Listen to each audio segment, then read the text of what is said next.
4 today for Brandon Cobb, worth 15 pounds, 10 ounces. Your Forrest Wood Cup champion is Alabama's Justin Atkins. Wow!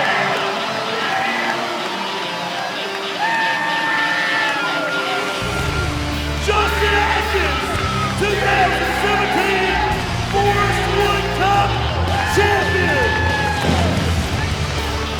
Justin Atkins, you are the Cup champ. How's it feel? Feels good, man. Feels real good. I'm tired, but it feels really good. But I bet you're not tired holding that thing. Absolutely not. I'm gonna hold it for like a week straight. Well, I mean, you straight smashed them out here this week. I'm excited to actually go out and kind of see the stuff you were fishing, how you were doing it. It should be a good time, right? Yeah, absolutely, man. This place is full of fish, and I mean, it was just as good every single day as far as like fish still being out there to be caught. I mean, the weather we got, I think we're about to go catch them. I think this is gonna be a pretty cool episode. Yeah, absolutely. We're gonna go break it down. Well, I know it's day 4, technically, but we're still calling it day 5. Let's go.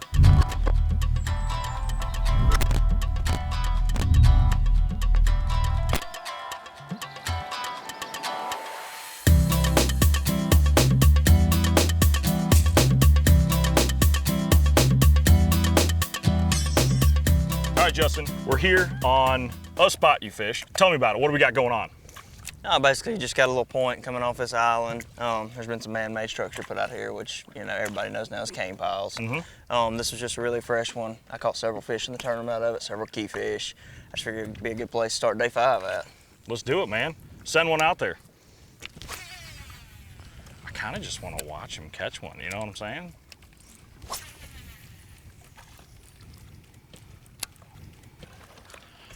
That's a Oh, giant. goodness. Oh my gosh.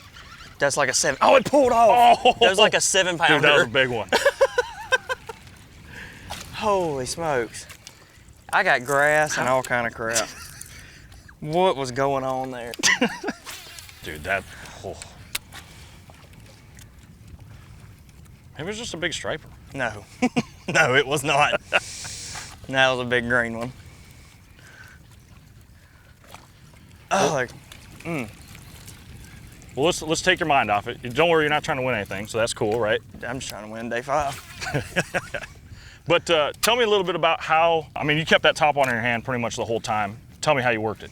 Okay, so basically what you'd run into, if you had a little bit of wind or cloud cover like we got right now, you could work this bait real hard, be real aggressive with it. You wanted to make a lot of splash, a lot of commotion, call those fish up. I think the wind and the cloud cover would break up the fish's ability to see it. Sure.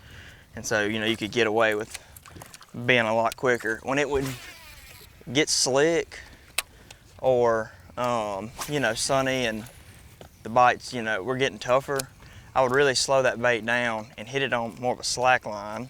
And so it would stay in one spot, but go back and forth. And right. Try to keep it in the strike zone longer. And so it'd almost be a cadence like you'd hit it once, hit it, and just keep it right there, walking it back and forth. That really seemed to, get me some bites a little bit later in the day that I would miss, I think other people were missing out on. For sure, yeah, and you kind of told me about that on day 1. Yeah, after, the bites slowed down. Yep. And started, experimenting a little bit and figured that out. And I feel like that was key. Everybody talked about their bites ending at 10 or 11 o'clock, and, I would get a few random ones by doing that. And, that was key. That was real key. But early in the morning, man, you just, you could bring this bait as hard as you wanted to and try to make plenty of noise and call those fish up. This was probably like my normal cadence right here. That's about how I probably worked it, 70% of the time. Nothing super crazy. Nothing super crazy, just, consistent, commanding maybe, but not aggressive. All right, well, we're gonna send it back out there that pile one more time, and then we may have to go find us another one. It's kind of a 1 bite per spot deal. Every now and then you get 2.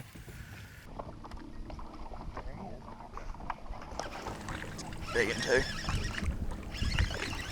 Do you want a hand? Are you a pro? I got him. It's a big old strike. Yeah, buddy. Yeah, buddy. Get in here. Man, I want a stripe. Didn't you just say you caught I was Caught gonna a mega say, stripe? I caught a mega stripe right here in practice.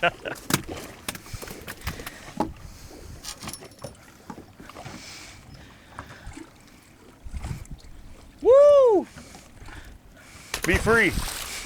So everyone this week was talking about cane piles. You're talking about it. A lot of the other guys in the top 10 were doing kind of similar things. What's a cane pile? Okay, so basically what a cane pile is you cut bamboo, you know, just green. You know, it's got green little limbs on it and leaves. It's just a, you know, yellow piece of bamboo, yay big around. You cut it to a certain height, depending on how deep you want to sink your brush. So let's say you want to sink it in 22, but you want it to come up within 10 foot of the surface, so you're gonna make it, you know, 12 foot tall. Okay. And then you just stick it in a bucket and either concrete it. I think some people maybe use sand. If you concrete it, then you can put you a like a 2-liter jug, tape it to it so it'll make it stand up straight. Okay. And they just sink them out here on these places. And the ones that are real bushy are better hiding spots, better ambush points for the bass. Those are the ones they definitely like better. Once they get old, they just kind of become telephone pole looking. And you can catch a fish out of some of those, but they're definitely not as good. And they're hard to, it's not like graphing a brush pile where like you go over it, you're like, there it is. You can't just like roll over a point and be like, oh look, there's 2 cane piles. Well, yeah, actually you can. Well, you can. I can. They're real narrow, so it gets hard to see them. You know, I run mega imaging on my new hummingbirds, and I figured out if you turn your chart speed up real high, it spreads those shadows out. And gosh, I mean, all week I'd run them out, you know, 100, 120 foot on the sides and idle around. And I mean, I could see them all the way out that far. You know, you just see the shadows, and then you see the returns from the fish inside the shadows, which was just the fish hiding inside the cane. And I mean, that was, you know, that was big key to me winning. So the fans out here this week were pretty, I mean, they were all about watching you guys catch fish. Like Cobb had a huge crowd on day 2. And you started gathering boats as the day went on. And how many do you think you had, you know, once you were building up to a pretty good bag? Because that's about when everyone was like, oh, that Atkins kid, better go check him out. Gosh, you know, at one point in time, I don't know, I never actually counted. I feel like I probably had 25, maybe 30 on me. Brandon kept a consistent 30 plus on him the whole time. You know, I don't know, these fans were amazing up here. I enjoy having follow boats and cameras and all that. I guess I'm kind of an attention junkie maybe. But it's, you know, it's good. Everybody was real respectful, and yeah, it was a good time, man. I really enjoyed being in Columbia for sure. Did you have to manage them? Like Cobb talked about setting down a little further back than he would just to keep the wakes from rolling up. I mean, did you start changing it up? Oh yeah, definitely. I stopped way far back, and I'd idle a long ways to kind of make everybody else sit down. And I mean, that very thing, keep the weights kind of down, you know, once I got up there. Were they hollering for you? Oh yeah, we'd get them fired up. Yeah! We got a good many screams yesterday. It was exciting. That's number 3.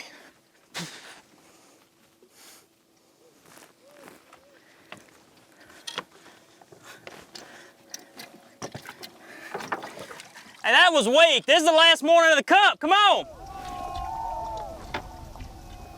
One of the worst parts about taking pictures of you on the water is it was like Brian Thrifty. You know what I mean? Like you pull up to a spot, you sit down, you make 4, 5, 7 casts, and then you crank up and you run a couple hundred yards, you run a mile, you run, I mean, it was just nonstop all day. Yep. How many places did you hit a day? You know, I probably fished 30. You know, I don't know. That would be a good number. You know, I probably fished what I would consider to be the top third of the ones I had found, which would be about 30. I had somewhere between 80 and 100 tops found, or piles found that I was fishing. Because on day 1 you had your weight pretty good, so you didn't even really have to tap into some things. Yeah, no, I fished, you know, the first 10 that I wanted to fish and had my weight the first day, so I kind of just backed off of it. What'd you do, just float around? I kind of just went back through the same area that I'd already fished. Like I said, I fished 10, so I fished like 10 really good ones. Oh, okay. I probably had like another 10 or 12 marked that I thought were probably mediocre at best, but you never know. So I kind of just went back and fished them, eliminated some water, did a little more looking for some newer piles, things like that. I got you. Golly, what a big one. You got him too, got him. baby. I mean, he only about shamooed it. I know, golly, that's a dandy. We're working on a sack, son. I mean, we're trying. I mean, you might as well send it if you're gonna come out of here. Hey, man. Dude, that was cool. Came out of the top, chased it, and you kind of had one. I mean, like, I felt like I had it stuck for a second, come off, but you had one do that yesterday. I did. I actually had one hooked up, whether it was the same fish or not. I had one hook up, and then he pulled off, you know, almost immediately. And as soon as my bait surfaced again, you know, the fish just comes up and crushes it. All right, let's She's see. coming. I ain't scared to net him on day 5. Just out Don't here be scared. Out here just hooking bigs. Don't be scared. Oh, no, no, no, no, no, no, no, no. Yeah, there you go. go. Bring him right up here. We got her. You're pretty good at netting. I have done a bunch of it in my day. How about that? Big old chunk.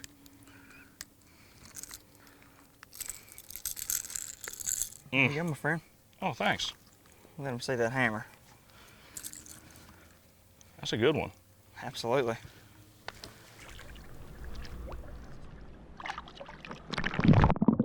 Did y'all see the shot of the fish schooling and me trying to get out there to cast to him and the freaking osprey come down and scooped up the herring that the bass trying to get? Oh my gosh, really? Really? Like, man, you just took my dang decoy. What is going on here? Really, osprey? Really? Me and him are gonna have a talk after this is over. Got him, baby. I got him. I think it might be a monster's drop, but you Dude, just get him. I'm gonna. No, it's not. It's a Oh, no. monster largemouth. Don't you do that. Yeah, just keep him. Don't you keep do him that. down, baby. I'm like, dude, Gosh, we'll be working on a bag this morning. dude, we would. My partner over here brought his dumpy pants. Frickin'. Just be cool. Be cool, old girl. Where is you, girl? I'm just gonna hold you tight. Bring that old girl up here to me. What are we doing here? Bring You her gonna right come over out here, son. Yeah, yeah. Come right over here. Let's She see. just wants to keep swimming. We're just gonna let her keep swimming. Swim her right up here. Come here. Come on. Ooh! Boom. What about that? Huh? That's what I'm talking about. I mean, that thing, look at the gut on it. Come here. There you go. Come here. That's what Lake Murray's all about. Dude, that's awesome, man. 6 pounders, man. For days. You left a couple. Yeah, I did leave it for you, man. And I think, I mean, to be honest with you, dude, it was awesome watching you, getting to know you this year on tour as a rookie. And I think that's one to end it on, huh? Absolutely, dude. That'd be a good exclamation mark. Thank you, dude. I Hey. appreciate it. Yes, sir. Anytime.